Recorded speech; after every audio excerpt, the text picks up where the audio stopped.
The banking system is totally short, এবং এটাতে করা কোনো পদক্ষেপ সরকার না নিলে এরকমই থাকবে, এবং অর্থনীতি অগ্রগতি আপনি আশা করাটা আপনাদের ভুল। একটা খুব কঠিন পরিস্থিতিতে আমাদের মাননীয় মন্ত্রী তৈরি করেছেন। পৃথিবীর পুরো অর্থনীতি একটা ধসের দিকে নামছে, এবং এই পরিস্থিতি করা খুব কঠিন। এখন বিভিন্ন ফোরকাস্ট আছে, ওয়ার্ল্ড ইকোনমিক আউটলুক ফোরকাস্টে প্রত্যেক 6 মাস পর পর কমছে, এবং স্ট্রেটস অফ হরমুজ এর পরিস্থিতির জন্য এটাতে আশ্চর্য হওয়ার কিছু নেই। প্রথম কথা আমি বলতে চাচ্ছিলাম যে একটা স্ট্যাটিস্টিক্সের একটা হায়ারার্কি আছে, একটা বেশি রিলায়েবল, একটা কম রিলায়েবল। সবচেয়ে রিলায়েবল সাধারণত যে নির্ভরযোগ্য সবচেয়ে হলো আমাদের মনিটারি স্ট্যাটিস্টিক্স, তারপরে ফিসক্যাল স্ট্যাটিস্টিক্স, তারপরে এক্সটার্নাল নাম্বারস, আর সবচেয়ে নিম্ন স্তরের হলো আমাদের রিয়েল সেক্টর স্ট্যাটিস্টিক্স। আমি বোঝাচ্ছি কি, ম্যাক্রো ইকোনমিক ব্যালেন্সেস কেন গুরুত্বপূর্ণ। প্রথমে আপনাদেরকে বলতে চাই যে আমাদের ম্যাক্রো ইকোনমিক ব্যালেন্সগুলি রাখা মানে একটা সামঞ্জস্য রাখাটা খুব গুরুত্বপূর্ণ। এটা আমাদের দেশের অর্থনৈতিক ভবিষ্যতের জন্য এটা করা দরকার। প্রথমে আমি ডেট নিয়ে আলাপ করতে চাই। আমাদের ডেট লেভেলস খুব বেশি না, 40%, আমাদের ডেট সার্ভিস 20। ডেট নিয়ে আমি কিছু বলতে চাই না, শুধু বলতে চাই যে ডেট কমার্শিয়াল ইন্টারন্যাশনাল ডেটের দিকে যাওয়াটা বোকামি হবে। আমরা সব সময় আন্তর্জাতিক বিভিন্ন সংস্থার ডেটের দিকে যাই, কি কারণে? কারণ শোধ করার সময় সীমা অনেক বেশি, এবং ডেটের রেটও খুব কম, 0.5%, 1%। এখন এই বাকি আমার কথাগুলি আমি একটা সার্টেন ফরম্যাটে ফেলবো। শুরু করব রিয়েল সেক্টর দিয়ে। প্রথমে আমাদের মুদ্রাস্ফীতি। এখন মুদ্রাস্ফীতি আপনারা ভাবছেন যে এটা শুধু একটা পৃথক একটা ইস্যু। মুদ্রাস্ফীতি সবকিছুর সাথে জড়িত, এক্সচেঞ্জ রেটের সাথে জড়িত, মনিটারি পলিসির সাথে জড়িত, আমাদের গ্রোথের সাথে জড়িত, এবং আমাদের ফিসক্যাল পলিসি কি সেটার সাথে জড়িত। তো মুদ্রাস্ফীতির খুব বেশি বড় একটা সমস্যা নাই, কিন্তু একটা জিনিস আপনাদেরকে বলি, মুদ্রাস্ফীতি কম রাখাটা শ্রেয় এই কারণে যে আমাদের এক্সচেঞ্জ রেট এর যে প্রত্যেক বছরে যে কমে, এর কারণটা হলো যে আমাদের ট্রেডিং পার্টনার্সের মুদ্রাস্ফীতির সাথে আমাদের মুদ্রাস্ফীতির তফাৎটা উপরে সবকিছু নির্ভর করে। যদি আমাদের মুদ্রাস্ফীতি 10 হয় আর আমাদের ট্রেডিং পার্টনার্সের 3 হয়, তাহলে আমাদের এক্সচেঞ্জ রেট 7% কমবে। তারপরে গ্রোথ এখন মোটামুটি ভালো, কিন্তু ইনফ্লেশন আর গ্রোথ লিঙ্কড।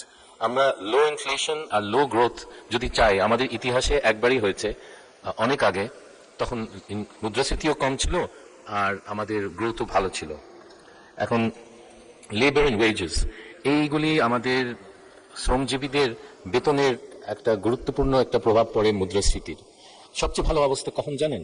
আমার বাবা আমাকে শিখেছে একটা সিম্পল একটা রেশিও, সেটা হলো টোটাল ইনকাম দিন মজুরদের, তারা যারা কোদাল নিয়ে রাস্তার পাশে বসে থাকে, যাদেরকে কেউ দেখে না, এবং ডিভাইডেড বাই কোর্স রাইস।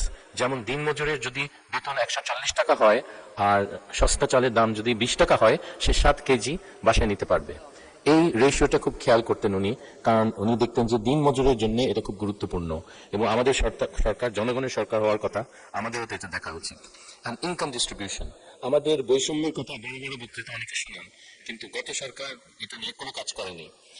আপনারা এটা জানেন যে গরিব লোকরা তারা যদি এক্সট্রা ইনকাম পায়, প্রান্তিক যে ইনকাম পায়, তার বড় একটা অংশ তারা খরচ করে, 100%, এবং এটা সরকারের, এটা অর্থনীতিতে একটা পজিটিভ একটা প্রভাব ফেলে। আপনি একটা কোটিপতিকে যদি টাকা দেন, 10,000 টাকা দেন, সে হয়তো খরচই করবে না, এটা আমাদের অর্থনীতিতে খুব বেশি প্রভাব পড়বে না। কিন্তু গরিবরা 1,000 টাকা কি 100 টাকা পেলে 100 টাকাই খরচ করবে। সো তাদের মধ্যে একটা ইনকাম ডিস্ট্রিবিউশন করা, আমি মনে করি এটা সম্ভব এবং এটা করা উচিত। ফাইনালি কোয়ালিটি অফ গ্রোথ, আইকোর শব্দটা হয়তো আপনারা ফ্যামিলিয়ার না, ইনক্রিমেন্টাল ক্যাপিটাল আউটপুট রেশিও।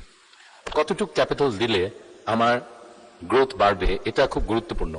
আমি যদি টাকা দিয়ে অনেক বিনিয়োগ করি আর বড় বড় 7,000 স্কোয়ার ফুটের অ্যাপার্টমেন্ট বানাই আর শপিং মল বানাই, আমার প্রবৃদ্ধির হার বাড়বে না। আমার মাননীয় সদস্য আপনি কমফোর্টেবলি শেষ করতে গেলে কয় মিনিট লাগবে? আচ্ছা, তাহলে আপনাকে আর 4 মিনিট দেওয়া হলো, দয়া করে 4 মিনিটের মধ্যে শেষ করুন। মিনিট দেন, হ্যাঁ, পরে আমি ইউটিউবে 4 মিনিটস থাকতে আমাকে। আর সেই জন্য এই আইকোরটা আপনারা যদি ফ্যাক্টরি তৈরি করেন, বিনিয়োগ হিসাবে, তখন আপনার প্রবৃদ্ধির হার বাড়বে। আর আপনি যদি শপিং মল তৈরি করেন, এটাতে পারবে না। আর এই জিনিসটা আমাদের খেয়াল করা উচিত, বিভিন্ন টাইপের বিনিয়োগের ভ্যালু। মনিটারি সেক্টর, যে growth rate, monetary growth rate, এগুলি খুব গুরুত্বপূর্ণ, এগুলোর সাথে মুদ্রাস্ফীতি জড়িত। কিন্তু দ্বিতীয় ইস্যুটা এবং ইন্টারেস্ট রেট জড়িত। এখন বাংলাদেশের ব্যাংকিং সিস্টেম এফিসিয়েন্সি খুব লো, কারণ আমরা টাকা নিয়ে জনগণ থেকে 5%, আর আমরা যখন তারা লোন নিতে আসে, একটা সৎ ব্যবসায়ী লোন নিতে আসে, তাকে আমরা 14 বা 16% বলি। এই জন্য আমাদের ব্যাংকিং সেক্টর এফিশিয়েন্ট না। একটা ব্যাংকিং সেক্টর এফিশিয়েন্ট হলে যে রেটে লোক টাকা নিয়ে আসে, সেই একই কাছাকাছি রেটে, ধরো 4 আর 6 এর মধ্যে ইন্টারেস্ট রেটগুলি থাকা উচিত। আর ফাইনালি সবচেয়ে গুরুত্বপূর্ণ হলো যে আমাদের সৎ ব্যবসায়ীগুলো লোন পাচ্ছে না। সবচেয়ে গুরুত্বপূর্ণ হলো যে আমাদের ডিফল্ট সিস্টেম, ব্যাংকিং এর ডিফল্টের যে ডেফিনিশন, এটা আমরা পাল্টে দিয়েছি। আগে ছিল 90 দিনে লোকে ডিফল্ট বলতো, 90 দিন কোনো সুদ না দিলে সেটা ডিফল্টেড। কিন্তু এখন আমরা 1 বছর পরে কোনো সুদ না দিলে ওটাকে ডিফল্ট বলি। আর আমাদের রেট কত এটা পরে বলবো, কিন্তু আমি সব দেশে যে 35 দেশে কাজ করেছি, আমরা ঘাবড়ে যেতাম 6 এর বেশি হলে। বাংলাদেশের রেট হলো 61, এই ফলস ডেফিনিশনে 61, মানে the banking system is totally short. এবং এটাতে করা কোনো পদক্ষেপ সরকার না নিলে এরকমই থাকবে, এবং অর্থনীতি অগ্রগতি আপনি আশা করাটা আপনাদের ভুল। আমি আশা করি অর্থমন্ত্রী সাহেব এই ব্যাপারে কিছু করবেন, কারণ আমাদের ব্যাংকিং এফিসিয়েন্সি বাড়াতে হবে। Finally fiscal issues, deficit level আমাদের খুব বেশি না, 3-4%, কিন্তু একটা মিথ্যা পরিসংখ্যানের উপরে এটা ভিত্তি করে এই ডেফিসিট লেভেল তৈরি করা হয়েছে। সেটা হলো আমাদের রাজস্বের রেট। রাজস্বের রেট গত 15 বছরে 80, 84, 84 উপরে কোনোদিন যায়নি, 1 বছরে 70 ছিল। সো আমরা বাজেট করি হাই রাজস্ব রেটে, কিন্তু আসলে এটা হয় না, এবং এটা প্রত্যেক বছরে হয় না। প্রত্যেক বছরে হয় না, তো এটা একটু আন্দাজ করা উচিত। আর তখন শেষ মুহূর্তে আমাদের মহামান্য মন্ত্রীকে ফাইন্যান্সিং করতে হবে, এবং 3 সোর্স থেকে তাকে ফাইন্যান্সিং করতে হবে। একটা হলো নন ব্যাংক প্রাইভেট, আরেকটা হলো ব্যাংক দেশি, আরেকটা হলো বিদেশি। সবচেয়ে ডেঞ্জারাস অফকোর্স বিদেশিটা, কিন্তু সবচেয়ে মুদ্রাস্ফীতি বাড়বে সবচেয়ে প্রথম দুইটাতে, ব্যাংক বরোয়িং এ। এখন আরেকটা ইস্যু আছে ফিসক্যালি, কোয়ালিটি অফ এক্সপেন্ডিচার। টাকা খরচ হয় কিন্তু কাজ হয় না, তাহলে আমাদেরকে এই ব্যাপারে কিছু একটা পদক্ষেপ নিতে হবে, আমাদের সরকার সেটা নেয়নি।